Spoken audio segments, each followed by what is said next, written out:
As you are aware by now, many of my blogs have dealt with the concept of landowner liability. Maybe that's a fancy way of saying an owner of property, a commercial establishment that has to maintain its property inside and out in a reasonably safe manner. Well, one thing that has come up a lot in recent cases and has been helpful to my clients is that the condition that caused the accident had been a long-standing condition. It is not what the law refers to as a transitory condition. What is a transitory condition? It is something that a person may slip on because of water, and the water has just briefly been present on the scene.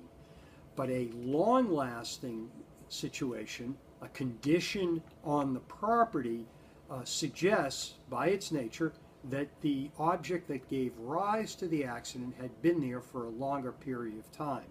Well, obviously, as a matter of common sense, and the law tries to track common sense, it is more helpful for a plaintiff to sue if the condition had been there for a while, because then it would be known, actually known, or if not actually known, should have been known to the people in control of the property. So anytime you have a fall or an injury occurring on property, one of the first things you want to ask is, what gave rise to the fall and how long had it been present for? Again, you don't want a quick temporary condition, often referred to in the law as a transitory condition. Obviously, a number of other things come up in the course of these cases.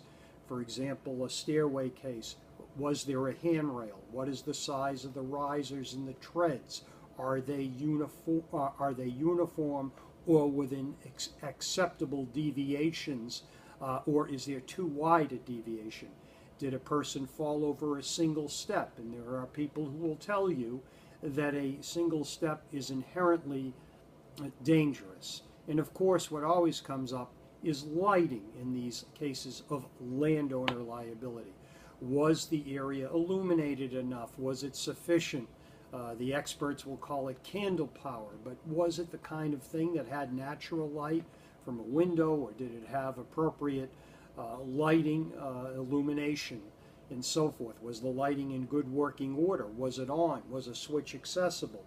And these are commonsensical questions, but they go to the whole calculation of reasonable care on the part of the landowner. But at the beginning of this, I spoke of the significance of something being around for a while, being present for a while, and a plaintiff does not want to face a situation where what gave rise to the accident was of a transitory, which implies a fleeting or a quick, temporary nature. It is much better to have the former than the latter. Thank you.